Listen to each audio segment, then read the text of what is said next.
അപ്പൊ നഫീസത്തുൽ മിസ്രിയ റളിയല്ലാഹു തആല അൻഹയ്ക്ക് ഇബാദത്ത് ചെയ്യുന്ന റൂമിന്റെ അകത്ത് ഭക്ഷണം ഉണ്ടായിരുന്നു, പക്ഷെ അത് കഴിച്ചിരുന്നില്ല. ഇത്ര നിർബന്ധ സാഹചര്യം വരുമ്പോ തന്റെ അണികൾ എങ്ങനെയാണ് ഇത്രയും ദിവസം പട്ടിണി കിടക്കുന്നത് ചോദിക്കുമ്പോ, ജീവിതത്തിൽ ഞങ്ങൾ എന്തെങ്കിലും ഭക്ഷണം തരട്ടെ എന്ന് ചോദിക്കുമ്പോ പറഞ്ഞു കൊടുക്കുമായിരുന്നു, എനിക്ക് നിങ്ങൾ ആരുടെയും ആവശ്യം വേണ്ട, എന്റെ പടച്ചവനോട് ചോദിച്ചാൽ ഒരു കൂടെ നിറച്ച് ഭക്ഷണം എനിക്ക് അള്ളാഹു തരും. ഇതുപോലെ അള്ളാഹു ഇബാദത്ത് ചെയ്തിരുന്ന റൂമിന്റെ അകത്ത് ഭക്ഷണം കൊടുത്ത വേറൊരു സ്ത്രീയുണ്ട്. ആരെന്നറിയോ? ആരാ? ആര്? കമലാശ്രീ. ശബാനത്തിൽ മുസ്ലിം ഭക്ഷണം കിട്ടിയിട്ടുണ്ട്, പക്ഷെ ഖുർആൻ പറഞ്ഞിട്ടുണ്ട് വേറൊരാളെ കുറിച്ച്. മറിയം ബീവി റളിയല്ലാഹു തആല അൻഹ. മറിയം ബീവി റളിയല്ലാഹു തആല അൻഹ ഇബാദത്ത് ചെയ്തിട്ട്, പ്രിയമുള്ളവരെ, സ്വർഗത്തിന്റെ ഭക്ഷണമാണ് അല്ലാഹു സുബ്ഹാനഹു വ തആല ഇറക്കി കൊടുത്തിരുന്നത്. ചെറിയ ഭക്ഷണമല്ല, രുചികരമായ ഭക്ഷണമാണ് ഇറക്കി കൊടുത്തിരുന്നത്. എന്റെ പ്രിയമുള്ള ഉമ്മ, ഈ കാലഘട്ടത്തില് നിസ്കരിച്ചു ദുആറിട്ട് നിന്റെ ദാരിദ്ര്യം പോലും മാറുന്നില്ലല്ലോ പെണ്ണേ. സ്വർഗത്തിന്റെ ഭക്ഷണം വേണ്ട, സ്വർഗത്തിന്റെ പാത്രം വേണ്ട, നിനക്ക് അല്ലാഹു തന്ന ദാരിദ്ര്യമെങ്കിലും ഒന്ന് മാറാ, അല്ലാഹു തന്ന ദാരിദ്ര്യമെങ്കിലും ഒന്ന് മാറ്റിക്കൊടുക്കാൻ നിന്റെ ഇബാദത്ത് കൊണ്ട് നിനക്ക് കഴിയുന്നില്ല. എന്തേ കഴിയാത്തതെന്നറിയോ? അതിന്റെ കാരണങ്ങൾ എന്തൊക്കെയെന്നറിയോ? ഒന്നാമത്തെ കാരണം, നിങ്ങൾ നിലത്ത് വീടുന്ന ഭക്ഷണത്തെ നിസാരമാക്കുകയാണ് പാടില്ല. ഭക്ഷണം കഴിച്ചുകൊണ്ടിരിക്കുമ്പോൾ നിലത്ത് ഭക്ഷണം വീണാൽ അതിനെ നിസാരമാക്കാൻ പാടില്ല. നമ്മൾ അതിന് പറയുന്ന പേര് എച്ചിൽ എന്നാണ്. ആ വാക്ക് നിങ്ങൾ ഉച്ചരിക്കുമോ, അന്നു മുതൽ നിങ്ങളുടെ വീട്ടിൽ ദാരിദ്ര്യമാണ്. അള്ളാഹു കാത്തിരക്ഷിക്കട്ടെ. എച്ചിൽ എന്ന് പറഞ്ഞാൽ, അല്ലേ, ഹോട്ടലിന്റെ പിന്നാമ്പുറത്ത് വലിച്ചെറിയുന്ന ഇലയുടെ മുകളിലിരിക്കുന്ന ഭക്ഷണം നായയുടെ കൂടെ നാവ് കൊണ്ട് നക്കിയെടുക്കുന്നവർ ഈ കേരളത്തിന്റെ മണ്ണിലുണ്ട് പ്രിയപ്പെട്ടവരെ. അതുകൊണ്ട് നിലത്ത് വീഴുന്ന ഭക്ഷണം എച്ചിൽ എന്ന് പറഞ്ഞ് കളയാൻ പാടില്ല. അതുപോലെ ഭക്ഷണം കഴിച്ചിട്ട് കൈ കഴുകാൻ വേണ്ടി പോകുമ്പോൾ എന്റെ ഈ കൈയിലേക്ക് നീ നോക്കണം. കൈ കഴുകാൻ വേണ്ടി പോകുമ്പോ ഈ കൈയിലേക്ക് നോക്കണം. വിരൽ തുമ്പുകളിൽ, വിരലുകൾക്കിടയിൽ ഭക്ഷണമുണ്ടോ എന്ന് നോക്കണം. അതെല്ലാം കൂടി കൊണ്ടുവന്നിട്ട് പൈപ്പ് തുറന്ന് കഴുകിക്കളയലല്ല ചെയ്യാനുള്ളത്. ആ കൈവിരലുകളിരിക്കുന്ന മുഴുവൻ ഭക്ഷണവും നീ വെടുപ്പോടുകൂടി വൃത്തിയോടുകൂടി കഴുകി കഴിച്ചതിന് ശേഷമേ കഴുകാവൂ. ഇല്ലെങ്കിൽ അതും നിന്റെ കുടുംബത്തിൽ ദാരിദ്ര്യത്തെ ഉണ്ടാക്കി തീർക്കും. ഇതുമല്ലാതെ അടുക്കള രാത്രിയിൽ തൂത്ത് വൃത്തിയാക്കുമ്പോൾ, ആള് അടിച്ചു വാരുമ്പോൾ, അല്ലേ, ഹാളിൽ ഇരുന്നു കൊണ്ട് വാപ്പായും ഉപ്പാപ്പായും എല്ലാവരും ഭക്ഷണം കഴിച്ചിട്ട് ആ ഭക്ഷണത്തിന്റെ കുറെ ഭാഗങ്ങൾ എത്തിലെന്ന് പറഞ്ഞ് വീടിന്റെ ഒരു മൂലയ്ക്ക് പിന്നെ അടിച്ചുവാരി കൂട്ടിവെക്കുമ്പോൾ ഒരു കുന്നു ഭക്ഷണമുണ്ടാകും. ഇതും നിന്റെ ദാരിദ്ര്യത്തിന് കാരണമാണ്.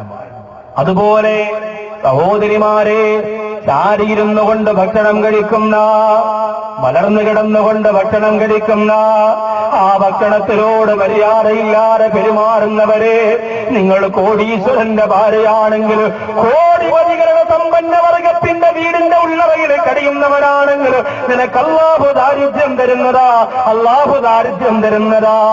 നഫീസത്തുൽ മിസ്രിയ റളിയല്ലാഹു തആല അൻഹയ്ക്ക് ആരെന്തുകൊണ്ട് കൊടുത്താലും ഉടനെ തന്നെ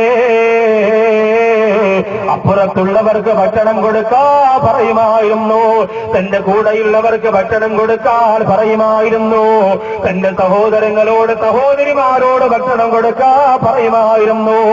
ഇബ്രാഹിം നബി അലൈഹി സ്വലാത്തു വസ്സലാം പറഞ്ഞു കൊടുത്തു, മോളെ നബീസ, മറ്റുള്ളവർക്ക് നീ ഭക്ഷണം കൊടുക്കണം കേട്ടോ.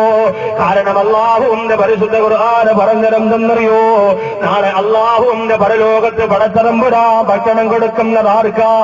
അല്ലാഹു വെള്ളം കൊടുക്കുന്നതാർക്കാ? ഖുർആൻ പറയുന്നത് തുതൈമൂന ത്വഅമ അലാ ഹുബ്ബിഹി മിസ്കീനം വയതീമൻ വഅസീറാ. അല്ലാഹുവിനോടുള്ള പൊരുത്തം കൊണ്ട് അനാഥർക്ക്, മിസ്കീനിന്, പാവപ്പെട്ടവർക്ക്, തടവുകാർക്ക് ഭക്ഷണം കൊടുക്കുന്നതാരാ? പടച്ചോനോടുള്ള പൊരുത്തം കൊണ്ടാരാ മറ്റുള്ളവർക്ക് ഭക്ഷണം കൊടുക്കുന്നത്? അല്ലാഹുവേ, മറ്റുള്ളവർക്ക് ഭക്ഷണം കൊടുക്കുന്ന വിഷയത്തിൽ യാതൊരുവിധ താല്പര്യക്കുറവ് നമുക്ക് തരല്ല അല്ലാ. നമ്മുടെ വീട്ടിൽ വരുന്നവർക്ക് ഭക്ഷണം കൊടുക്കാൻ, വെള്ളം കൊടുക്കാൻ, ചായ കൊടുക്കാൻ ഒരു പ്രത്യേകമായ താല്പര്യം കാണിക്കുമ്പോ ആ ഒരു താല്പര്യം നിനക്ക് വേണമെന്നാണ് അല്ലാഹുവിന്റെ ഖലീലാണ് ഇബ്രാഹിം നബി അലൈഹിസ്സലാം നബീസാ ബീവി റളിയല്ലാഹു തആല അൻഹയോട് പറഞ്ഞു കൊടുക്കുന്നത്. അല്ലാഹു യർസുഖു മൻ യശാഉ ബിഫളിഹി വല്ലാഹു യർഫഉ മൻ യുഹിബ്ബു വയുക്റമു ഹബ്ബൽ ഇലാഹി നഫീസതൻ ബികറാമതി خشت بها من قبل ذلك مريم മറിയം ബീവി റളിയല്ലാഹു തആല അൻഹ അല്ലാഹു ഭക്ഷണം കൊടുത്തതുപോലെ ലോകത്തിലെ അല്ലാഹു ഭക്ഷണം കൊടുക്കാൻ മാത്രം ഇബാദത്ത് കൊണ്ട് ഉയർന്നു പോയ നബീസത്തിൽ മിസ്രിയ, ആരാധന കൊണ്ട് വളർന്നുപോയ നബീസത്തിൽ മിസ്രിയ. എന്റെ കാലാസാൽ പഠിച്ചുകൂടിയവരെ ഖലീലുല്ലാഹി ഇബ്രാഹിം നബി അലൈഹിസ്സലാത്തു വസ്സലാം മഹിളാര് കമ്പനിയോട് പറഞ്ഞു കൊടുക്കുന്ന അടുത്ത ഉപദേശം എന്തെന്നറിയോ? ഇവിടെ വന്നിരിക്കുന്ന സഹോദരിമാർ നിർബന്ധമായും പഠിക്കേണ്ടുന്ന ഉപദേശമാണ് അടുത്ത ഉപദേശം. നഫീസ ബീവി റളിയല്ലാഹു അൻഹയുടെ മനസ്സിൽ ഒരു ആശങ്കയുണ്ടായിരുന്നു. ഇബാദത്തിന്റെ തടസ്സമാണ് ഭർത്താവ്, ഇബാദത്തിന്റെ തടസ്സമാണ് കുടുംബം. ഭർത്താവിനെ നോക്കണം, ഭർത്താവിനെ പരിചരിക്കണം, ജീവിതത്തിന്റെ സന്തോഷം അതൊക്കെ ആഖിറത്തിൽ നഷ്ടമുണ്ടാക്കുമോ എന്നൊരു സംശയം ഇബ്രാഹിം നബി ബഹുമാനപ്പെട്ട നഫീസ ബീവി റളിയല്ലാഹു അൻഹയ്ക്ക് ഉണ്ടായിരുന്നു. നിങ്ങൾക്ക് അത്തരം സംശയങ്ങളൊന്നും ഇല്ല, അതുറപ്പുള്ള കാര്യമാണ്.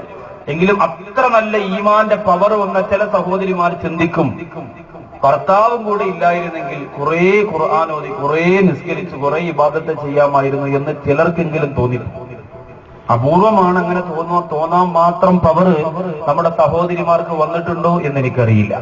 പക്ഷെ നഫീസ ബീവി റളിയല്ലാഹു അൻഹയുടെ മനസ്സിൽ അങ്ങനെ ഒരു സംശയം ഉണ്ടായിരുന്നു. അതുകൊണ്ട് തന്നെ ഇബ്രാഹിം നബി അലൈഹിസ്സലാം പറഞ്ഞു കൊടുത്ത നാലാമത്തെ ഉപദേശം എന്താ?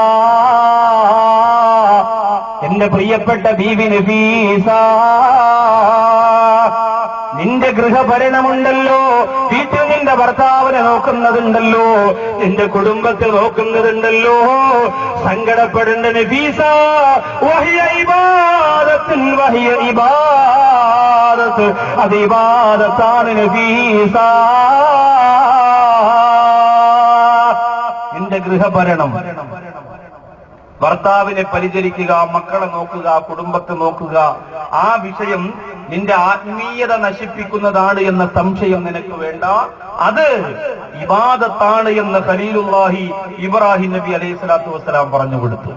ഈ ഇത്രയും ഉപദേശങ്ങൾ ഇബ്രാഹിം നബി അലൈഹിസ്സലാം പറഞ്ഞതിൽ ഏറ്റവും മനസ്സിൽ തട്ടിയത് കുടുംബ ജീവിതത്തിന്റെ ഉപദേശമായിരുന്നു. കാരണം നഫീസ ബീവി റളിയല്ലാഹു അൻഹയ്ക്ക് അങ്ങനെ ഒരു ആശങ്ക ഉണ്ടായിരുന്നു. ഭർത്താവിന്റെ കൂടെ പോയാൽ, ഭർത്താവിനെ നോക്കിയാൽ, ഭർത്താവിനെ പരിചരിച്ചാൽ എനിക്ക് ഇബാദത്തിന്റെ പ്രതിഫലം നേടുന്നതിനുള്ള സമയം നഷ്ടമാകുമല്ലോ. ഇത് മനസ്സിലാക്കിയതിനു ശേഷം ഒരിക്കൽ മഹദിയായ നഫീസ ബീവി റളിയല്ലാഹു തആല അൻഹ തന്റെ ഭർത്താവ് തന്റെ വീട്ടിലേക്ക് കടന്നു വന്നപ്പോൾ ആ ഭർത്താവിനോട് പറയുകയാണ്, എനിക്ക് കുറെ നേരം സുന്നത്ത് നിസ്കരിക്കണമെന്ന് ആഗ്രഹം വന്നുപോയി, അതിന് നിങ്ങളൊരു അവസരം തരുമോ? സുന്നത്ത് നോമ്പ് പിടിക്കണമെങ്കിൽ, സുന്നത്ത് നിസ്കാരം പാതിരാത്രി നിസ്കരിക്കണമെങ്കിൽ പിന്നെ ഭർത്താവിന്റെ അനുവാദം നിർബന്ധമാണ്. ഭർത്താവിന്റെ അനുവാദമില്ലാതെ സുന്നത്ത് നോമ്പ് പിടിക്കാൻ പാടില്ല. ഭർത്താവിന്റെ അനുവാദമില്ലാതെ രാത്രി സമയത്ത് സുന്നത്ത് നിസ്കരിക്കാൻ പാടില്ല. അങ്ങനെയാണെങ്കിലോ ഭർത്താവിന്റെ അനുവാദമില്ലാതെ പൂരപ്പറമ്പിൽ പോയാലോ, ഭർത്താവിന്റെ അനുവാദമില്ലാതെ ഗാനവേളയ്ക്ക് പോയാലോ, ഭർത്താവിന്റെ അനുവാദമില്ലാതെ കറങ്ങാൻ പോയാലോ, സുബ്ഹാനല്ലാഹ്, നീ വീട്ടിൽ നിന്ന് പുറത്തിറങ്ങുന്ന ഓരോ ചുവട്ടടിയിലും അല്ലാഹുവിന്റെ ലോകത്തുള്ള സർവവസ്തുക്കൾ എന്നെ ശപിക്കുന്നതാണ്. പിന്നെ നഫീസ ബീവി റളിയല്ലാഹു അൻഹ അനുവാദം ചോദിക്കുകയാ, പ്രിയപ്പെട്ടവരെ, ഞാൻ അല്ലാഹുവിനെ ഒരുപാട് സ്നേഹിച്ചു പോവുകയാണ്, അതുകൊണ്ടല്ലേ നിങ്ങൾ റൗളാ ശരീഫിന്റെ കവാടത്ത് പോയത്, വാതി തന്നെ വാങ്ങിയത്.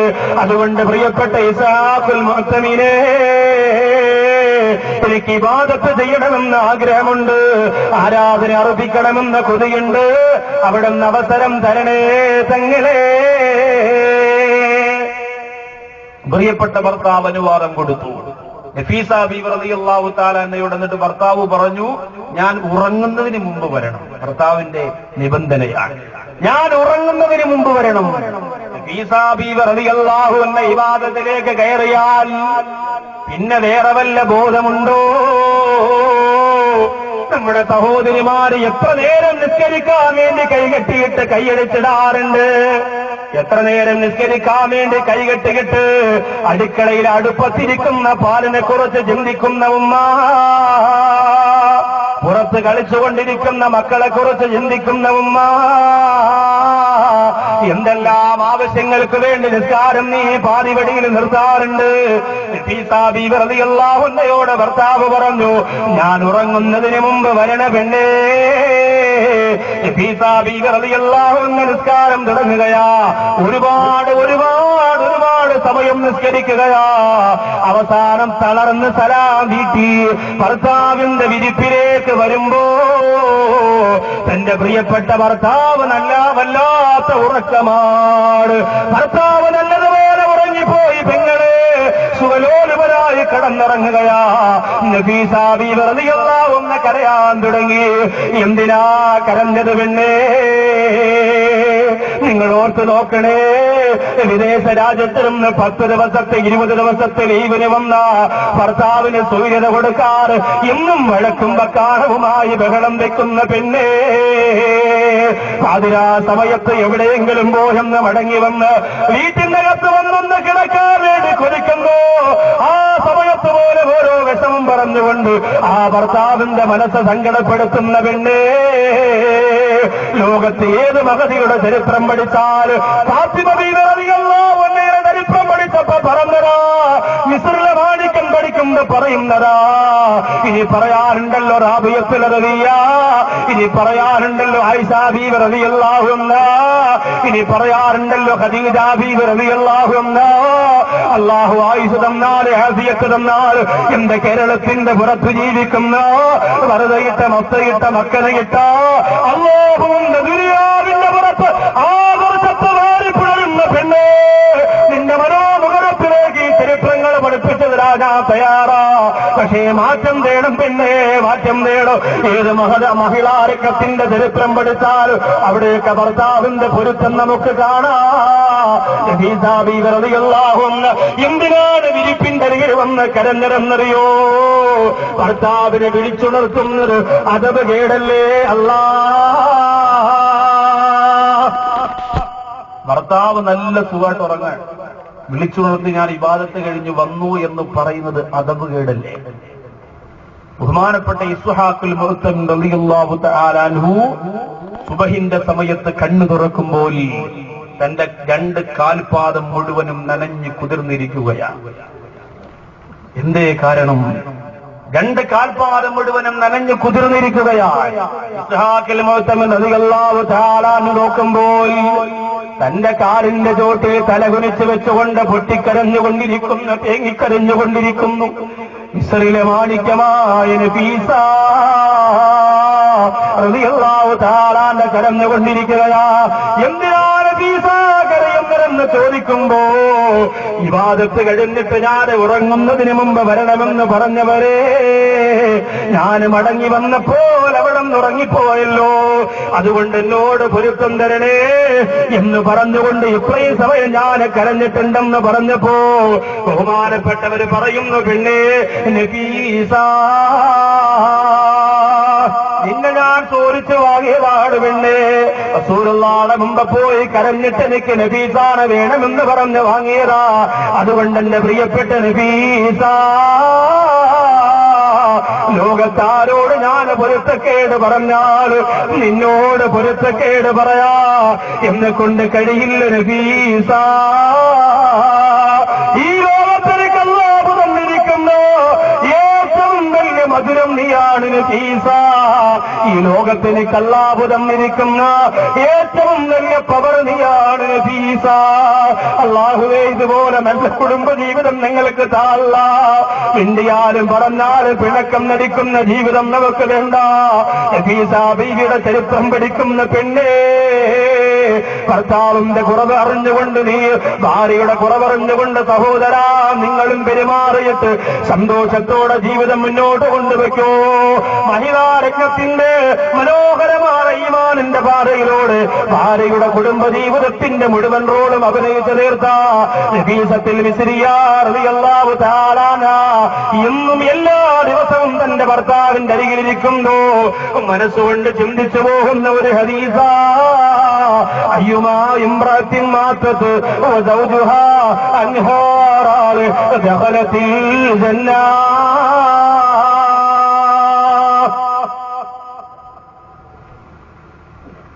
എല്ലാ ദിവസവും രാത്രിയിൽ കുതിച്ചു പോകുന്ന, എല്ലാ ദിവസവും രാത്രിയിൽ കട്ടിൽ പോയിരുന്ന് അല്ലെങ്കിൽ അന്ന് കിടക്കുന്ന വിരിപ്പിൽ പോയിരുന്നിട്ട് പറയുമായിരുന്നു അത്ര ഈ ഹദീസ് മനസ്സുകൊണ്ട്.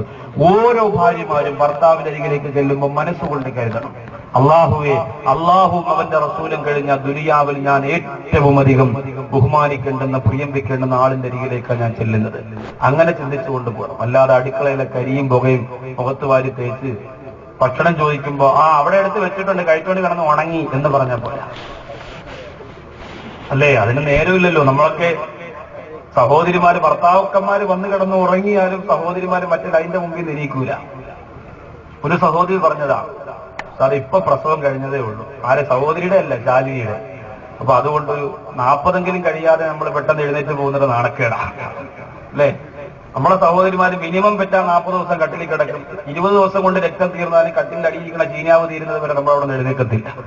അപ്പൊ അതുകൊണ്ട് മിനിമം ഒരു 40 ദിവസമെങ്കിലും കുങ്കുമപ്പൂ കണ്ടില്ലെങ്കിൽ ശാലിനി എന്ത് വിചാരിക്കും? ഇത്രയും കാലം കൂടെ നടന്ന് അവളെ കെട്ടിച്ച് അവിടെ ഗർഭിണിയായപ്പോ കൂടെ ഉണ്ടായിരുന്നു, ഹോസ്പിറ്റലിൽ കൊണ്ടുപോയപ്പോ കൂടെ ഉണ്ടായിരുന്നു, കുറച്ച് ദിവസം അവള് വീട്ടിലേക്ക് വന്ന് നിന്നിട്ട് പോകുന്നത് വരെ കണ്ടുള്ളൂ. അത് കഴിഞ്ഞാൽ പിന്നെ അമ്മയും കൂടെ കാണുള്ളൂ. അതുകൂടെ തീർന്നാൽ പിന്നെ അതോടുകൂടി അമ്മ എന്നൊക്കെ പറഞ്ഞ ബഹുമാനമുള്ള സീരിയലല്ലേ സാർ? ഇപ്പൊ അമ്മ എന്ന് പറഞ്ഞ എന്താ അല്ലേ? അമ്മ എന്ന് പറഞ്ഞാൽ സീരിയലിന്റെ സ്വർഗമാണ്. ഉമ്മ എന്ന് പറഞ്ഞാൽ വിശ്വാസിയുടെ സ്വർഗമാണ്. ഇഷ്ടമുള്ളവർക്ക് തിരഞ്ഞെടുക്കാം, ഇഷ്ടമുള്ളവർക്ക് ഇഷ്ടമുള്ളത് തിരഞ്ഞെടുക്കാം. സഹോദരിമാരെ, ഞാൻ പറഞ്ഞത് നഫീസത്തുൽ മിസ്രിയ റളിയല്ലാഹു അൻഹ ഒരു രാത്രി മുഴുവനും കരഞ്ഞത് ഭർത്താവ് പറഞ്ഞ ഒരു വാക്ക് പാലിച്ചില്ലല്ലോ എന്ന സങ്കടം കൊണ്ടാണെങ്കിൽ, ചരിത്രം പഠിച്ചത് കൊണ്ട് മാത്രമായോ ജീവിതത്തിലേക്ക് പ്രാവർത്തികമാക്കി കൊണ്ടുവരണ്ടേ? ഇബ്രാഹിം നബി അലൈഹിസ്സലാത്തു വസ്സലാം സമാപനമായി പറഞ്ഞു കൊടുക്കുന്ന നഫീസ, നിന്റെ ഓരോ ചലനവും മറ്റുള്ള സ്ത്രീകൾക്ക് മാതൃകയാകണം നഫീസ. നിന്റെ ഓരോ ചലനവും മറ്റുള്ള സ്ത്രീകൾക്ക് മാതൃകയാകണം നഫീസ. നഫീസത്തുമാരെ പാടിയത് കൊണ്ട് മാത്രമായോ പെങ്ങളെ? ആ ചരിത്രം ശ്രമിച്ചതുകൊണ്ട് മാത്രമായോ സഹോദരിമാരെ? അതിന്റെ പാഠം ഉൾക്കൊണ്ടോ ഓരോ ചലനവും മറ്റുള്ളവർക്ക് മാതൃകയാക്കാനുള്ള സഹോദരിമാരെ നിനക്ക് സാധിക്കുമോ? അന്നയുടെ ശരീരത്തിന്റെ തുണിവെളുപ്പുണ്ടല്ലോ, അർഹതപ്പെട്ട ഭർത്താവല്ലാതെ കുഞ്ഞുനാൾ ഇതെന്റെ മാതാപിതാക്കളല്ലാതെ ലോകത്തൊരാൾ വേറെ കണ്ടിട്ടില്ല, ലോകത്തൊരാൾ പോലും വേറെ കണ്ടിട്ടില്ല. കണ്ടവന്റെ കൂടെയൊക്കെ ഫോട്ടോക്ക് പോസ്റ്റ് ചെയ്യുന്ന പെണ്ണേ, കല്യാണത്തിന് പോയാൽ വീഡിയോ കാറിന്റെ മുമ്പിലേക്ക് ക്യാമറയുമായി കടന്നു വരുമ്പോ എന്റെ പ്രിയമുള്ള സഹോദരിമാര് ചുണ്ട് ചുമപ്പിക്കാറില്ലേ? കണ്ണിൽ കാമത്തെ ഒളിപ്പിച്ച് വെക്കാറില്ലേ? കൈയുടെയും കാലിന്റെയും ചലനങ്ങള് അതിനകത്തേക്ക് കാണിച്ചു കൊടുക്കാറില്ലേ? മോളെ, പിന്നെ എന്തിനാ നീ നഫീസ ബീവിയെ കുറിച്ച് പഠിക്കുന്നത്? നിനക്കത് മാറ്റമുണ്ടാക്കാൻ കഴിയുന്നില്ലെങ്കിൽ പെണ്ണേ നീ പഠിക്കണ്ട, പെണ്ണേ നീ പഠിക്കണ്ട. ഒരു മാറ്റം നിനക്കുണ്ടാക്കാൻ കഴിഞ്ഞില്ലെങ്കിൽ പിന്നെ നഫീസ ബീവിയെ കുറിച്ച് പറയുന്നതിനും പഠിക്കുന്നതിനും അർത്ഥമില്ല പെങ്ങളെ. മോളെ, ഇത് ദുനിയാവാണ്. അടുത്ത സെക്കൻഡില് മണ്ണറയിലേക്ക് നിന്നെ കൊണ്ടുപോകാൻ പോവുകയാ. അടുത്ത സെക്കൻഡിൽ ആ കബറിലേക്ക് നീ പോകാൻ പോവുകയാണ്. മറക്കല്ല മോളെ, അൽ മർഅത്തു ഔറാ ഔറത്താണ്, ഒരു പെണ്ണ് മുഴുവനും ഔറത്താണ്. അതുകൊണ്ട് പ്രിയമുള്ള സഹോദരിമാരെ, ഖലീലുല്ലാഹി ഇബ്രാഹിം നബി അലൈഹിസ്സലാം പറഞ്ഞു കൊടുത്ത ഉപദേശമുണ്ടല്ലോ, അതാ മഹദിയോട് മാത്രം പറഞ്ഞതല്ല, ഈ സമുദായത്തിന്റെ സഹോദരിമാര് പഠിക്കാനുള്ളതാണ്.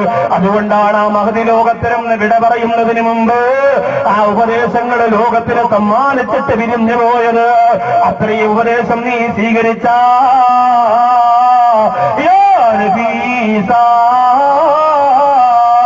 നിന്റെ ദുആ അല്ലാഹു സ്വീകരിക്കുന്നതാ, നിന്റെ സങ്കടം അല്ലാഹു മാറ്റിത്തരുന്നതാണ്.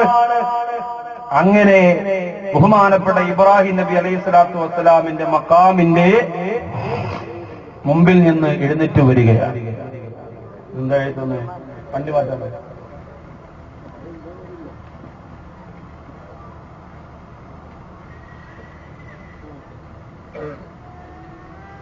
എന്തോടെ ഇടയ്ക്കിടയ്ക്ക് ഉറക്കുണ്ട്.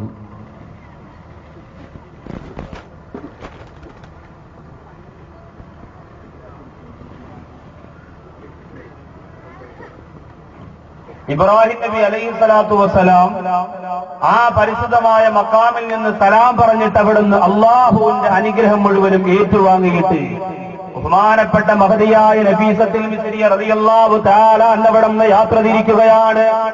എവിടേക്കാണ് പോകുന്നത് പ്രിയപ്പെട്ടവരെ? ഇനി എവിടേക്കാണ് പോകുന്നത് സഹോദരിമാരെ? കേട്ടിട്ടില്ലേ നിങ്ങൾ മിസ്രിയിലെ രാജൻ അസീസിന്റെ ആരംഭ സൗജത്ത് മിന്നിത്തിളങ്ങി വിളങ്ങും ദീനത്തൊളിരാജാത്തി.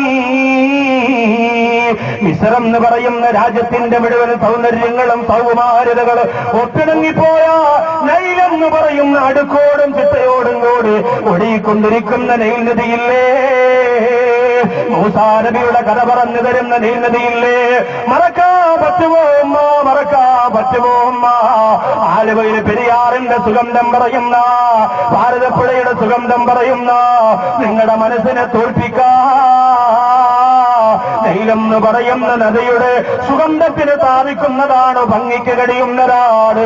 മൂസാ നബിയുടെ ചരിത്രം പറയുന്ന, യൂസുഫ് നബിയുടെ ചരിത്രം പറയുന്ന, ഒരുപാട് പ്രവാചകന്മാരുടെ ചരിത്രം നമ്മുടെ മനസ്സിൽ തൊട്ട് ഉണർത്തിത്തരുന്ന നൈലെന്ന് പറയുന്ന നദിയേ,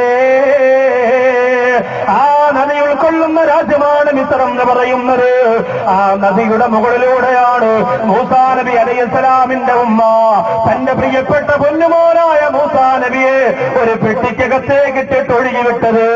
മറന്നുപോയോ ഉമ്മ?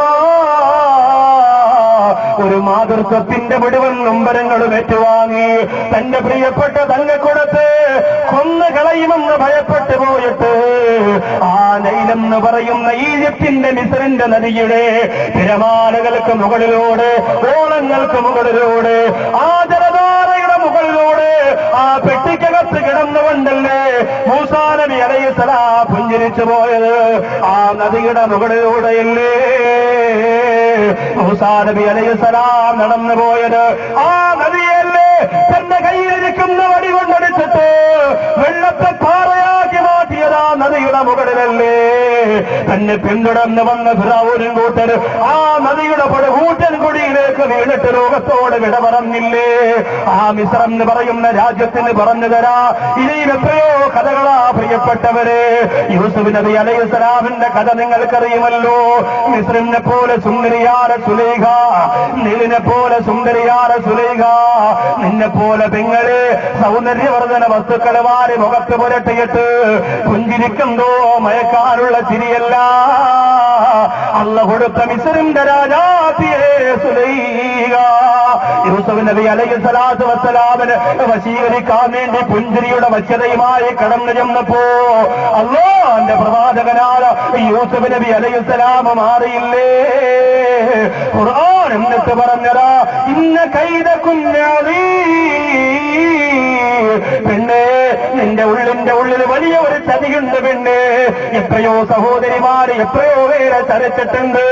ആ ചതിയുടെ കഥ പറയുന്നത് നൗഷാദ് വാക്കവിയല്ല, ആ ചതിയുടെ കഥ പറയുന്നത് അഷ്റഫ് അഷ്റഫിയല്ല, ആ സഭയുടെ കഥ പറയുന്ന ഉസ്താദുമാരല്ലോ, അല്ലാഹുവിന്റെ പരിശുദ്ധ ഖുർആനാണ്. അങ്ങനെ ഒരുപാട് കഥ പറഞ്ഞു തരാനുള്ള മിസ്ർ എന്ന് പറയുന്ന രാജ്യത്തേക്ക് പുതിയ ചരിത്രത്തിന്റെ പുതിയ കഥയുമായി കടന്നു ചെല്ലുന്നതാരാ? മക്കയുടെ മണവാട്ടിയേ നഫീസ, മദീനയുടെ സൗന്ദര്യമേ നഫീസ. ഇന്നതാ മിസ്റിന്റെ സുന്ദരി കുട്ടിയായി മാറാൻ യാത്ര ചെയ്യുകയാണ്. ഇതറയുടെ 199 വർഷമായ 193 വർഷമായ റമദാൻ മാസത്തെ 26 ദിവസമാ മിസ്രം എന്ന് പറയുന്ന രാജ്യത്തിലേക്ക് ലൈലത്തുൽ ഖദർ പോലെ അല്ലാഹുവിന്റെ അനുഗ്രഹം പോലെ പ്രകാശത്തിന്റെ പവ പരത്തിയിട്ട് ബീവി നഫീസ റളിയല്ലാഹു തആല കടന്നു ചെല്ലുന്നത് 27 രാവിലെ. ചരിത്രം മുഴുവനും അങ്ങനെയാണ്. ഒക്കെ പ്രധാനപ്പെട്ട ദിവസങ്ങളിലാണ്, സർവ്വതും പ്രധാനപ്പെട്ട ദിവസങ്ങളിലാണ്. റബീഉൽ അവ്വലിൽ ഒരു കുഞ്ഞു പിറക്കുന്നത് പോലും പുണ്യമാണ്. റബീഉൽ അവ്വലിൽ ഒരു കുഞ്ഞു പിറക്കുന്നത് പുണ്യമാണ്. നിങ്ങൾക്ക് ഏത് മാസം, ഇപ്പൊ റബീഉൽ ആഖിർ ജീലാനി ദിനവുമായി ബന്ധപ്പെട്ട് അല്ലേ, ആ പ്രധാനപ്പെട്ട ദിവസങ്ങളിലൊക്കെ കുടുംബത്തിൽ ഒരു സന്തോഷമുണ്ടാവുക എന്ന് പറഞ്ഞ സന്തോഷമാണ്. എന്റെ ഏറ്റവും മൂത്ത മകൻ, 3 മക്കളിൽ എന്റെ മൂത്ത മകൻ ജനിച്ചത് റബീഉൽ അവ്വൽ 12-നാണ്. അല്ലാഹു സുബ്ഹാനഹു വ തആല പൊന്നുമോന് ദീർഘായുസ് കൊടുക്കട്ടെ. അതിന്റെ ഗുണമൊന്നും ഇതുവരെ കാണിച്ചിട്ടില്ല, ഇനി കാണിക്കണമെങ്കിലും ഇതുവരെ കാണിച്ചിട്ടില്ല, അത് ഉറപ്പാ. ഇത്തിരി തടികട അല്ലെങ്കിൽ മുയിലാക്കന്മാർക്കിട്ടൊക്കെ അങ്ങനെയാണ് പലരും. പിന്നെ എന്തായാലും അല്ലാഹു തആല തന്നു, അവൻ തന്നെ വളർത്തിയേ പറ്റുള്ളൂ. ഈ കാലഘട്ടത്തിൽ വലിയ കഷ്ടപ്പാട്, നമ്മൾ വിചാരിക്കണ പോലെ ഒന്നും കയ്യിൽ നിൽക്കൂല സംഭവം. പിന്നെ കുറെ നോക്കാം, സൂക്ഷിക്കാം എന്ന് മാത്രമേ ഉള്ളൂ. അല്ലാഹു തആല രക്ഷപ്പെടുത്തട്ടെ, അല്ലാഹു തആല വിജയിപ്പിക്കട്ടെ, അല്ലാഹു നമ്മുടെ മക്കളെയൊക്കെ ഹാഫിദീങ്ങളും ആലിമീങ്ങളും ആക്കി തരട്ടെ എന്ന് ദുആ ചെയ്യാനേ പ്രിയമുള്ളവരെ നമുക്ക് സാധ്യമാവുകയും അല്ലേ. റബീഉൽ അവ്വൽ, റബീഉൽ ആഖിർ അതൊക്കെ നല്ല നല്ല അറിയപ്പെട്ട നല്ല മാസങ്ങളാണ്. റമളാൻ മാസം അതിനേക്കാളേറെ ശ്രേഷ്ഠമാണ്. റമളാനിന്റെ 27 രാവിലാണ് മിസ്ർ എന്ന് പറയുന്ന രാജ്യത്തിലേക്ക് നഫീസ ബീവി റളിയല്ലാഹു അൻഹ കടന്നു ചെല്ലുന്നത്. ചെന്നപ്പോഴെന്താ മിസ്റിൽ സംഭവിച്ചതെന്നറിയോ? മദീനയിലേക്ക് അല്ലാഹുവിന്റെ റസൂൽ കടന്നു വന്നപ്പോൾ ദുഃഖമുട്ടിയിട്ട് പാട്ടുപാടി തോല അൽ ബദറു അലൈനാ മിൻ സനിയാതി വിദായി വജബാ ശുക്രു അലൈനാ മർഹബാ യാ ഖൈറദായി എന്ന് പാട്ടുപാടിയിട്ട് മദീനയുടെ മഴക്കരികളെ ചവിട്ടി നിന്നുകൊണ്ട് മനോഹരമായ ഈണത്തിൽ പാടിപ്പോര മദീനയുടെ മക്കള് അല്ലാഹുവിന്റെ റസൂലിനെ സ്വീകരിച്ചതുപോലെ മിസ്റിന്റെ മക്കളതാ, മിസ്റിന്റെ രാജാത്തിയായ നഫീസ റളിയല്ലാഹു അൻഹയെ സ്വീകരിക്കുകയാ. അവർക്കറിയാം ആരാ കടന്നു വരുന്നതെന്നവർക്കറിയാ. എത്ര ഭംഗിയുള്ളവരാ, എത്ര ആത്മീയ സൗന്ദര്യമുള്ളവരാ, പടച്ചോന്റെ പൊരുത്തമുള്ളവരാ. സുബ്ഹാനല്ലാഹ്, അവരെവിടെ താമസിച്ചാലും അവിടെയൊക്കെ ജനത്തിരക്കുകളാണ്. മിസ്റിൽ വന്നിട്ട് ഏത് വീട്ടിൽ താമസിച്ചാലും ആദ്യം ഒരു വലിയ ആബിദായ മനുഷ്യന്റെ വീട്ടിൽ നഫീസ ബീവി റളിയല്ലാഹു അൻഹയ്ക്ക് താമസിക്കാൻ സൗകര്യം കൊടുത്തു. ഭയങ്കര ജനത്തിരക്ക്, എന്നും കാണാൻ ആള്, വെറുതെ കാണാൻ വരെയില്ല. നഫീസ ബീവി റളിയല്ലാഹു തആലയെ കണ്ടിട്ട് മടങ്ങിപ്പോകുന്നവർക്ക് മനസ്സിനൊരു കുളിർമയാണ്. ഒരുപാട് രോഗങ്ങൾ, ഒരുപാട് വിഷമങ്ങളൊക്കെ മാറുകയാണ്. അവരൊന്നും ചെയ്യുന്നില്ല. ചില മഹാന്മാരെങ്ങനെയാണ്, ചില മഹത്തുക്കൾ എങ്ങനെയാണ്, അള്ളാഹുവിന്റെ പൊരുത്തമുള്ള ചില വ്യക്തികൾ എങ്ങനെയാണ്, നോക്കിയാൽ മതി. അതിലൂടെ സുന്നത്ത് ജമാഅത്തിന്റെ ഏറ്റവും വലിയ പവർ എന്ന് പറയുന്ന വിശ്വാസം, ആ വിശ്വാസം നമുക്ക് ഉണ്ടാക്കിയെടുക്കുക എന്നതാണ്. അത് പറയുമ്പോൾ ചിലരെങ്കിലും പറയും അങ്ങനെയൊന്നും നമ്മൾ വിശ്വസിക്കൂല ഉസ്താദേ, വെറും മൗലിദ് ഓതലും സലാത്ത് ചെല്ലലും കുത്തുബിയത്ത് ഓതലും മാത്രമാണ് സുന്നത്തെ മാറ്റുന്ന കരുതിക്കൊണ്ട. അള്ളാഹുവിന്റെ ഏറ്റവും പൊരുത്തമുള്ള വിലായത്തിന്റെ പദവിയുള്ള ഒരു മനുഷ്യൻ നോക്കിയാൽ ആ നോട്ടത്തിലൂടെ നമുക്ക് നേട്ടമുണ്ടാകുമെന്ന് കരുതുന്നതാണ് സുന്നത്ത് ജമാഅത്തിന്റെ ഏറ്റവും വലിയ അടിസ്ഥാനം. ആ വിഷയം പറയുമ്പോൾ നിങ്ങളിൽ ആർക്കെങ്കിലും എതിർക്കാൻ തോന്നുന്നുണ്ട് എങ്കിൽ നിങ്ങൾ ഇപ്പോഴും സുന്നത്ത് ജമാഅത്ത് പഠിച്ചവരല്ല എന്ന് ഉറപ്പിച്ച് നിങ്ങൾ തീരുമാനിച്ചു. എന്നിട്ട് പഠിക്കണം. നഫീസ ബീവി റളിയല്ലാഹു അൻഹയുടെ മുമ്പിൽ വരുന്നവർക്ക് പുണ്യം, കാണുന്നവർക്ക് പുണ്യം. ജനത്തിരക്കേറി നമ്മുടെ ഈ ഇന്നത്തെ സഹോദരിമാരെ പോലെയല്ല. ഇന്ന് ചില സഹോദരിമാരൊക്കെ അങ്ങോട്ട് ഇരുന്നിട്ട് ജിന്നുമ്മ എന്ന് പറഞ്ഞു കുറെ ഉമ്മമാരുണ്ട്. ജിന്നുമ്മ എന്ന് പറഞ്ഞ കുറച്ച് ഉമ്മമാരുണ്ട്. നല്ല ഉമ്മമാരും ഉണ്ട് അതിന്റെ കൂടെ. നല്ല ഉമ്മമാരാരും ബോർഡ് വെച്ചിരിക്കൂല എന്റെ പ്രിയമുള്ളവരെ. ഇനി ഏത് ഉമ്മാക്ക് സങ്കടം തോന്നിയാലും എനിക്ക് പറയാതിരിക്കാൻ വയ്യ. നല്ല ഉമ്മമാരാരും പ്രസവിക്കാത്തവരെ പ്രസവിപ്പിച്ചു തരാം എന്ന് പറഞ്ഞുകൊണ്ട് ബോർഡ് വെച്ചിരിക്കൂല. അള്ളാഹുവിന്റെ ഔലിയാക്കന്മാരും ആലിമീങ്ങളും ഉസ്താദുമാരും നിങ്ങളുടെ കാര്യത്തിന് വേണ്ടി ചെന്ന് കാണുന്നതിനെ കുറിച്ചല്ല ഈ പറഞ്ഞത്. സഹോദരിമാർ ആ വിഷയത്തിൽ ബോർഡ് വെച്ചിരിക്കുന്ന ഒരു കാലഘട്ടമാണിത്. എവിടെയെങ്കിലും പോയി വന്നിട്ട് അങ്ങനെ ഇരിക്കുന്ന ഒരു വല്ലാത്ത ഒരു രംഗമുണ്ട്. അത് വളരെ ശ്രദ്ധിക്കണം. നല്ല നല്ല ധാരാളം സ്ത്രീകളെ എനിക്കറിയാം. ഒരുപാട് സ്ത്രീകളെ പെരിന്തൽമണ്ണയുടെ ഭാഗത്തുള്ള ഒരു ഉമ്മയെ എനിക്കറിയാം. പക്ഷേ ഒരുപാട് മഹത്വമുള്ളവരാണ്. അവര് ബോർഡ് വെച്ചിരിക്കുന്നവരല്ല.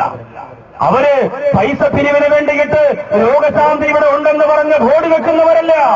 അള്ളാഹുവിനെ കുറിച്ച് നല്ല ബോധമുള്ളത് കൊണ്ട് തന്നെ അള്ളാഹുവിന്റെ പൊരുത്തത്തിന് വേണ്ടി സഞ്ചരിക്കാൻ മനസ്സുള്ളവരാണ് അവർ. ഇന്നും അൽഹംദുലില്ലാഹ് ശരിക്ക് ഒരു വിശ്വാസിനിയായ പെണ്ണിന്റെ സർവ്വ ഗുണങ്ങളും ഒത്തിണങ്ങിയ ഒരു മഹത്വമുള്ളവരാണ് അവർ. അങ്ങനെയുള്ളവർക്ക് അള്ളാഹു പടച്ച തമ്പുരാൻ പവർ അധികരിപ്പിച്ചു കൊടുക്കട്ടെ. അവർക്ക് അള്ളാഹു ദീർഘായുസ് കൊടുക്കുമാറാകട്ടെ. നഫീസ ബീവി റളിയല്ലാഹു അൻഹ എന്ന് പറഞ്ഞാൽ അങ്ങനെ സാധാരണ താഴേക്കിടയിലുള്ളവർക്ക് അവരുടെ കൂട്ടത്തിൽ ചർച്ച ചെയ്യാൻ പറ്റിയ ഒരു പേര് പോലുമല്ല. ആരാണിത്? പ്രവാചക പരമ്പരയുടെ സൂര്യ തേജസ്സാണ്. മാത്രമല്ല മുഴുവൻ അനുഗ്രഹങ്ങളും ഒരു സമ്മാനപ്പൊതി പോലെ അള്ളാഹു വാരി കോരി കൊടുത്തു നഫീസ ബീവി റളിയല്ലാഹു അൻഹയ്ക്ക്. അവസാനം താമസിച്ചിരുന്ന സ്ഥലത്ത് സന്ദർശകർ കൂടിയപ്പോൾ ഉമ്മു ആനി എന്ന് പറയുന്ന ഒരു സഹോദരിയുടെ വീട്ടിലേക്ക് രഹസ്യമായി താമസം മാറി. ജനങ്ങളുടെ തിരക്ക്, ഈ ജനങ്ങൾ ഒരുപാട് വരുന്നത്, ജനങ്ങൾ ഒരുപാട് കാണാനും മുസാഫഹത്ത് ചെയ്യാനും നോക്കാനും ഒക്കെ വരുന്നത് ചില വ്യക്തികളെ സംബന്ധിച്ചിടത്തോളം വലിയ വിഷമമുള്ള കാര്യമാണ്. എന്നെ സംബന്ധിച്ചിടത്തോളം അങ്ങനെ വിഷമം. നിങ്ങൾ വന്നോളി, നാളെ ഇനിയിപ്പോ വരാതിരിക്കാൻ. ഇതിപ്പോ പ്രസംഗം കേൾക്കാൻ വരുന്നതല്ല. ഞാൻ വലിയ ഷെയ്ഖും വല്ല പുതുവത്തിൽ ആലൊന്നും അല്ലല്ലോ. മറ്റ് ഞാൻ നിങ്ങൾക്ക് പ്രസംഗിക്കുന്നു, നിങ്ങൾ പ്രസംഗം കേൾക്കുന്നു, നിങ്ങൾ പോകുന്നു, അത്രയല്ലേ ഉള്ളൂ. അല്ലാതെ എന്റെ പ്രിയപ്പെട്ടവരെ എവിടെയെങ്കിലും താമസിക്കുമ്പോൾ, എവിടെയെങ്കിലും ഒരു വീട് വെച്ച് താമസിക്കുമ്പോൾ ഇങ്ങനെ ഫുൾ ടൈം ജനങ്ങൾ വരുമ്പോൾ ഭൗതികമായ ബുദ്ധിമുട്ടല്ല, പേരും പെരുമയുമായി പോയാൽ എന്തെങ്കിലും ആത്മീയതയ്ക്ക് കോട്ടം വരുമല്ലോ എന്ന് പേടിച്ചിട്ടാണ് മാറുക. ആ രീതിയിൽ നഫീസ ബീവി റളിയല്ലാഹു തആല ഉമ്മു ഹാനിയുടെ വീട്ടിലേക്ക് താമസം മാറി. അതിന്റെ തൊട്ടടുത്ത് കയ്യും കാലും തളർന്നു കിടക്കുന്ന ഒരു ജൂതന്റെ മോനുണ്ടായിരുന്നു. കയ്യും കാലും തളർന്നു കിടക്കുന്ന ഒരു ജൂതന്റെ മോൻ. നഫീസ ബീവി റളിയല്ലാഹു തആല അൻഹ ഒരു ദിവസം കുറച്ച് വെള്ളം കുടിക്കുകയാണ്. ആ വെള്ളം കുടിച്ചിട്ട് തന്റെ വീടിന്റെ താമസിക്കുന്ന വീടിന്റെ ഭാഗത്ത് ആ വെള്ളം മാറ്റി വെച്ചിരിക്കുകയാ. സുബ്ഹാനല്ലാഹ്. ഈ വീട്ടിൽ കൊടുത്തിട്ട് ബാക്കി വെച്ച വെള്ളം എന്തോ ഒരാവശ്യത്തിന് വേണ്ടി കുറെ വെള്ളമപ്പുറത്തേക്ക് കൊണ്ടുപോകുമ്പോ അതിന്റെ കൂടെ തളർന്നു കിടക്കുന്ന പ്രിയപ്പെട്ട ജൂതന്റെ കുട്ടിക്ക് നഫീസ ബീവി റളിയല്ലാഹു തആല കൊടുത്ത വെള്ളം കൊണ്ട് കൊടുക്കുകയാണ്. പ്രിയമുള്ളവരെ, നൗസാദ് വാക്കിൽ കൊടുത്തതുപോലെയല്ല, ഇവിടെ ഇരിക്കുന്ന ആലിമീങ്ങൾ കൊടുത്തതുപോലെയല്ല, അല്ലാഹുവിന്റെ പൊരുത്തം മുഴുവനും ആവാഹിച്ചെടുത്ത ബീവി നഫീസ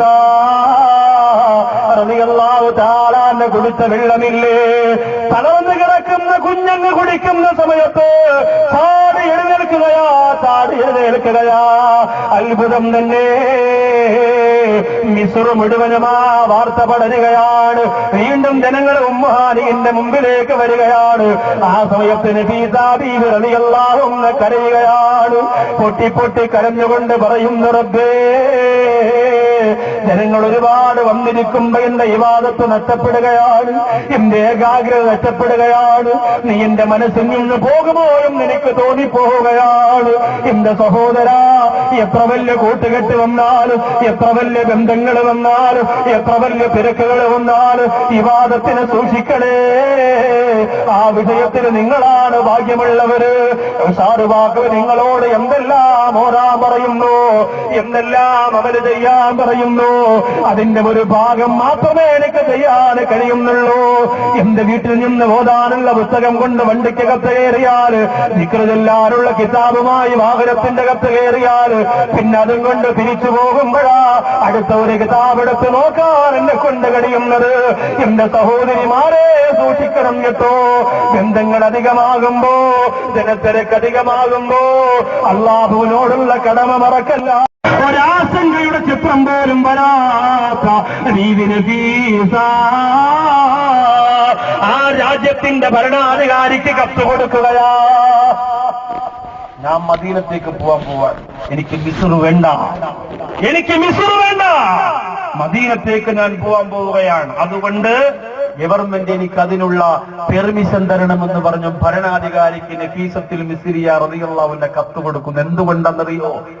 സുഖം കൂടിപ്പോയി, ഭൗതികമായ സുഖം കൂടി, ആത്മീയത കുറയുന്നോ എന്ന് സംശയം വന്നപ്പോൾ കത്ത് കൊടുത്തു.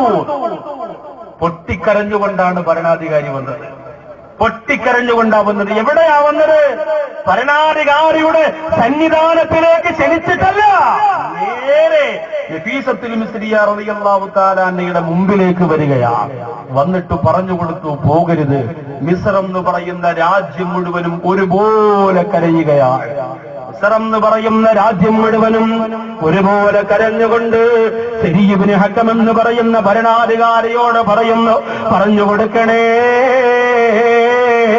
ഏറ്റവും നല്ല പ്രയാസത്തിന്റെ മുഖമുള്ള നഫീസ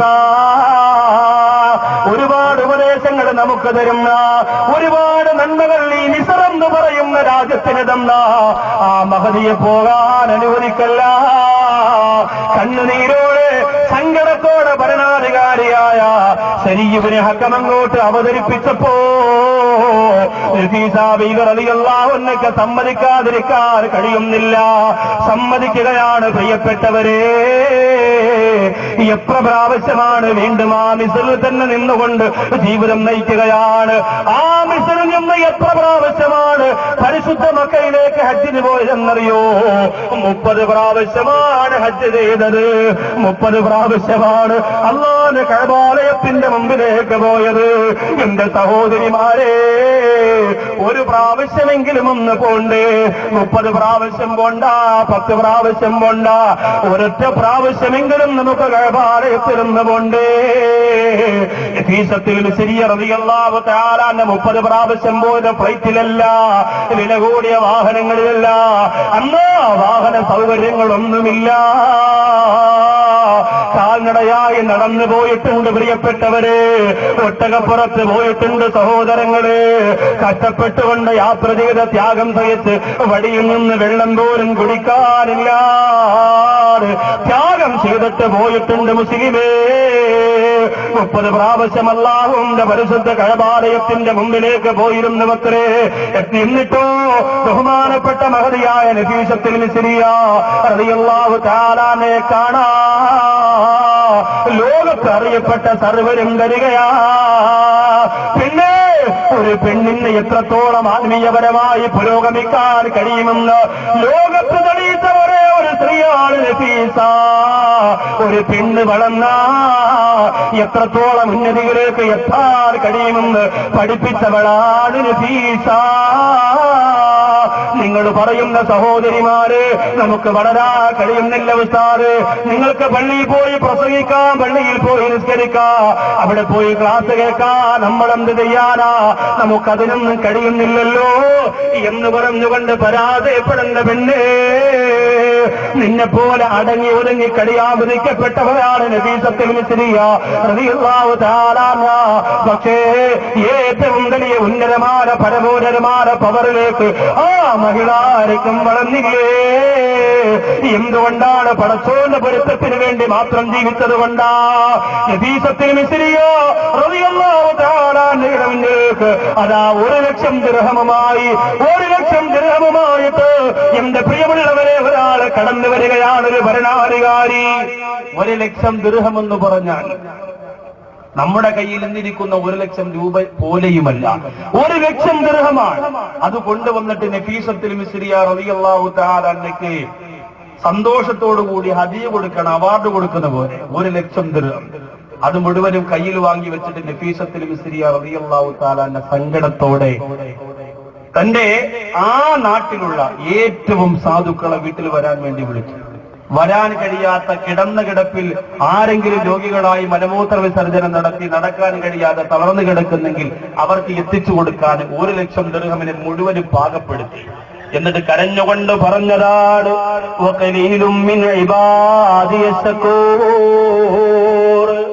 അല്ല ഖുർആനിലൂടെ പറഞ്ഞിട്ടുണ്ട്, മനുഷ്യൻ ആഗ്രഹിക്കുന്നതൊക്കെ ഞാൻ വാരിക്കോരി കൊടുത്താലും അവരെന്നോട് നന്ദികേട് കാണിക്കുന്നവരാ. നന്ദിയുള്ള അടിമകൾ വളരെ കുറവാണെന്ന് അല്ലാഹു പടച്ച തമ്പുരാൻ പറഞ്ഞ ആയത്തോതിയിട്ട് നഫീസത്തിൽ മിസ്രിയ റളിയല്ലാഹു തആല സങ്കടത്തോടെ കരയുമായിരുന്നു. പ്രിയപ്പെട്ടവരെ, ആ കാലഘട്ടത്തില് ഈജിപ്തിലൊരു പള്ളിയുണ്ട്, അംറുബില്ലാസ് എന്നാണ് ആ പള്ളിയുടെ പേര്. ആ പള്ളിയുടെ മുദരിസായിരുന്നു ബഹുമാനപ്പെട്ട ഇമാമുനാ ശാഫി റളിയല്ലാഹു തആല അൻഹു. ഇമാമുനാ ശാഫി റളിയല്ലാഹു അൻഹു ഒരു വിഭാഗം ശിഷ്യഗണങ്ങൾ ബഹുമാനപ്പെട്ട ശാഫി ഇമാമിനോട് ചോദിച്ചു, എന്തിനാണ് നിങ്ങൾ ഇടയ്ക്കിടയ്ക്ക് നഫീസ ബീവി റളിയല്ലാഹു അൻഹയെ കാണാൻ പോകുന്നത്? ഇടയ്ക്കിടയ്ക്ക് ബഹുമാനപ്പെട്ടവരെ നഫീസ ബീവി റളിയല്ലാഹു അൻഹയെ കാണാൻ, നിങ്ങൾ എന്തിനാണ് കാണാൻ പോകുന്നതെന്ന് ചോദിച്ചാൽ ശാഫി ഇമാം റളിയല്ലാഹു അൻഹു കരയുമായിരുന്നു. എന്നിട്ട് പറഞ്ഞു കൊടുത്തരെന്തെന്നറിയോ? ഞാൻ ലോകത്ത് കണ്ടതിൽ വെച്ച് അള്ളാന്റെ പൊരുത്തം ഏറ്റവും അധികം കൈക്കുമ്പിളിൽ സ്വീകരിച്ച ഒരേ ഒരു പെണ്ണാണ് മഹദി നഫീസ. ആരാ പറയുന്നത്? ഖുർആനിലും ഹദീസിലും ഗവേഷണം നടത്തിയ, ലോകത്ത് ഫിഖ്ഹിലൂടെ ആധുനിക സമസ്യകൾക്ക് പൂരണം എഴുതിയ, 10 ലക്ഷത്തോളം ഹദീസുകൾ മനഃപ്പാഠമാക്കിയ ശാഫി ഇമാം റളിയല്ലാഹു തആല പറയുന്നു, ഞാൻ കണ്ടതിൽ വെച്ച് ഏറ്റവും വലിയ അല്ലാഹുവിന്റെ പൊരുത്തം നേടിയ പെണ്ണ് മഹദിയായ നഫീസ. വരുന്നില്ലേ സഹോദരിമാരെ? അള്ളാന്റെ പൊരുത്തം കിട്ടിയവളാണെന്ന് മഹാന്മാര് സർട്ടിഫിക്കറ്റ് കൊടുത്ത മഹദിയാണ് നഫീസ ബീവി റളിയല്ലാഹു അൻഹാ. ഇന്ന് മുതലൊന്ന് സ്നേഹിച്ചോടെ. ഐശ്വര്യാറായി നിനക്ക് മോഡൽ കേളല്ല പ്രിയപ്പെട്ട സഹോദരിമാരെ. നൂറുകണക്കായ തരുണീമണിയുള്ള ചിത്രം നിന്റെ മനസ്സിലേക്ക് തെളിഞ്ഞു വരണ്ട. നഫീസ ബീവി റളിയല്ലാഹു അൻഹയുടെ ചരിത്രം അങ്ങോട്ട് തെളിഞ്ഞു നിൽക്കട്ടെ. ശാഫി ഇമാം റളിയല്ലാഹു അൻഹു കാണാൻ വരുമായിരുന്നു, സംശയങ്ങൾ ചോദിച്ചു മാറ്റുമായിരുന്നു. തന്റെ മനസ്സിൽ തെളിഞ്ഞു വരുന്ന സംശയം മുഴുവന് മഹദിയോട് ചോദിച്ചിട്ട് മാറ്റുമായിരുന്നു ഇമാമുനാ ശാഫി റളിയല്ലാഹു അൻഹു. അവസാന ലോകത്തിലൊന്ന് വിട പറയുമ്പോ ബഹുമാനപ്പെട്ട ശാഫി ഇമാം റളിയല്ലാഹു തആല അൻഹു ഈ ലോകത്തിലൊന്ന് വിട പറയാ പോകുന്ന സമയത്ത് തന്റെ അണികളോട് പറഞ്ഞതെന്താ? നഫീസ ബീവി റളിയല്ലാഹു അൻഹയോട് പോയിട്ടെന്ന് പറയുക. കാരണം എന്തെന്ന് ശിഷ്യഗണങ്ങൾ ചോദിച്ചപ്പോ, ഏറ്റവും നല്ല ഒരു വ്യക്തിയുടെ സാന്നിധ്യം മരിക്കുന്ന സമയത്ത് കിട്ടിയ അവനെ പോലെ ഭാഗ്യവാൻ പിന്നെ വേറെ ആരുമില്ല. അതുകൊണ്ട് ഏറ്റവും നല്ല വ്യക്തിയുടെ ഒരു ദുആ കിട്ടണം എപ്പോഴാ? മരിക്കാൻ കിടക്കുന്ന സമയത്താണ്. ശാഫി ഇമാം റളിയല്ലാഹു അൻഹു പറഞ്ഞു വിടുകയാ, എന്റെ പ്രിയപ്പെട്ട നഫീസയോട് പോയെന്ന് പറയുക, ഞാൻ മരിക്കാൻ പോവുകയാണ്, ഒന്ന് ദ്വാരക്കാൻ പറഞ്ഞു കൊടുക്കുക. ആകാശം മുഴുവൻ കാർമേഘം കൊണ്ട് കൊന്നുകൂടുകയാണ്. നഫീസ ബീവി റളിയല്ലാഹു അൻഹ പൊട്ടിക്കരയുകയാണ്. കരഞ്ഞുകൊണ്ട് പറയുന്നു, അല്ലാഹ്, എന്റെ പ്രിയപ്പെട്ട ശാഫിയെ നീ സ്വീകരിക്കണേ അല്ലാഹ്. മത്തഅഹുല്ലാഹു ബിന്നദരി ഇലാ വജ്ഹിഹിൽ കരീം. നഫീസ ബീവി റളിയല്ലാഹു അൻഹ പറഞ്ഞു വിടുകയാ, നിങ്ങൾ പോയിട്ട് ശാഫി ഇമാമിനോട് പറയുക, സങ്കടപ്പെടണ്ട, നൊമ്പരപ്പെടണ്ട. ഇങ്ങനെ ഒരു വാക്ക് നമുക്ക് കിട്ടോ പ്രിയപ്പെട്ടവരെ? ഇങ്ങനെ ഒരു വാക്ക് നമുക്ക് കിട്ടുമോ പ്രിയപ്പെട്ടവരെ? നഫീസ ബീവി റളിയല്ലാഹു തആല അൻഹ പറഞ്ഞു വിടുകയാണ്, മഹാന്മാരുടെ ദുആ നമ്മൾ മരിക്കുന്ന സമയത്ത് കിട്ടിയാൽ അത് വല്ലാത്ത പുണ്യമാണ്.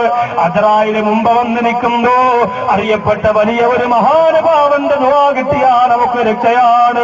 എത്രയോ എത്രയോ മഹാന്മാര് പറഞ്ഞിട്ടുണ്ട്. ഈ അടുത്ത സമയത്ത് കീക്കോട്ട് തങ്ങളുടെ റൂമിന്റെ കത്ത് വെച്ച് ബഹുമാനപ്പെട്ട മാത്തൂർ ഉസ്താദിനെ കണ്ടതാണ്. അല്ലാഹുവേ, രോഗമാണെങ്കിലും കീക്കോട്ട് തങ്ങളെ വിളിച്ചാൽ വരാതിരിക്കാൻ പറ്റില്ല എന്ന് പറഞ്ഞുകൊണ്ട് വന്നിട്ട് എന്നെ കാണാൻ വേണ്ടി മാത്രം 20 മിനിറ്റോളം ആ റൂമിന്റെ കത്ത് കാത്തിരുന്നതാ. ഇതുപോലെ വിനയമുള്ള ഒരു പണ്ഡിതനുണ്ടോ? ഇതുപോലെ താഴ്മയുള്ള പണ്ഡിതനുണ്ടോ? മാത്തൂർ ഉസ്താദിനോട് എന്നിട്ട് പറഞ്ഞതെന്തെന്നറിയോ? മോനെ ഇൽമിന്റെ മജ്‌ലിസിൽ ദ്വാരക്ക ദുആരക്കണം മോരെ. വേറൊന്നുകൊണ്ടല്ല, മരിക്കുമ്പോ അള്ളാന്റെ പൊരുത്തം കിട്ടണം മോരെ. എന്റെ മുമ്പിലിരിക്കുന്നവരെ, റൂഹ് പിരിയുന്ന സമയത്ത് ശാഫി ഇമാമ കരയുകയാണ്. അണികളെ പറഞ്ഞു വിട്ടിട്ട് പറയുന്നു, ഒന്ന് വേഗം ചെന്ന് പറയുമോ? നഫീസ ബീവിയുടെ അടുത്ത് സംശയം ചോദിക്കാ ചെന്നിരുന്ന, നഫീസ ബീവിയോട് ദുആ കൊണ്ട് വസിയത്ത് ചെയ്തിരുന്ന, നഫീസ ബീവിയോട് സങ്കടങ്ങൾ പറഞ്ഞിരുന്ന ഈ ശാഫിദ മരണപ്പെടാൻ പോവുകയാണ്. അതുകൊണ്ട് പോയെന്ന് പറയുമോ? ആ സമയത്തൊരു ദുആ കിട്ടിയാൽ പുണ്യമാണ്. എന്റെ മുമ്പിലിരിക്കുന്ന സഹോദരിമാരെ, എപ്പോഴാണ് മരിക്കുന്നതെന്നറിയാൻ കഴിയാറ്. നമുക്ക് നല്ല ഒരു ദുആ കിട്ടുന്നതെപ്പോഴാണ്? എല്ലാ സദസ്സിലും ദ്വാരക്കാനുള്ള, എല്ലാ മജ്‌ലിസിലും ദ്വാരക്കാനുള്ള ഓർമ്മശക്തി ചിലപ്പോൾ എനിക്ക് ഉണ്ടായിക്കൊള്ളണമെന്നില്ലല്ലോ. എത്ര പേരെ പേര് പറഞ്ഞിട്ടാ ഞാൻ ദ്വാരക്കുക, എത്ര പേരുടെ ആവശ്യം പറഞ്ഞിട്ടാ ദ്വാരക്കുക. നിങ്ങൾ എനിക്ക് വേണ്ടി ദ്വാ ചെയ്യുമ്പോ പോലും എത്രയോ രാത്രിയിൽ നമ്മൾ ദ്വാ ചെയ്യാൻ മറന്നു പോകുന്നില്ലേ?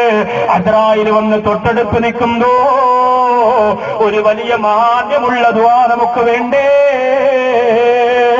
അതിനെവിടെ കിടന്നാ മരണപ്പെടുന്നത്? ഇന്നും എന്റെ പ്രിയപ്പെട്ടവര്, ആറ്റിങ്ങലുള്ള അനസെന്ന് പറയുന്ന സഹോദരങ്ങൾ വെച്ചിട്ട് അവന്റെ 3 കൂട്ടുകാരാ യാത്ര ചെയ്തു പോയത് ബൈക്കിലൂടെ. 2 പേര് ഹോസ്പിറ്റലിനകത്ത് കിടക്കുകയാ.